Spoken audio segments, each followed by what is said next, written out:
तुम्ही पाहत आहात MCN न्यूज मराठी।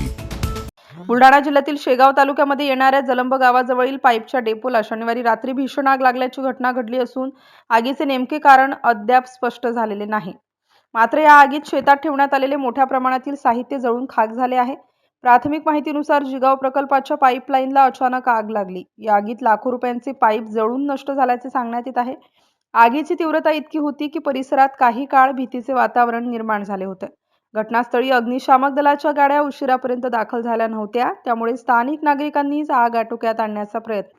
दरम्यान 26 एप्रिल रोजी दिवसभरात बुलढाणा जिल्ह्यात आगीच्या एकूण 4 घटना घडल्याची माहिती समोर आली आहे, ज्यामुळे नागरिकांमध्ये चिंतेचं वातावरण पसरलं आहे। स्थानिक प्रशासनाकडून या घटनेची चौकशी सुरू असून आगीमागील कारण लवकरच स्पष्ट होण्याची शक्यता व्यक्त केली जात आहे। MCN न्यूज मराठीकरिता जलंबवरून शेख अजीज मोहम्मद।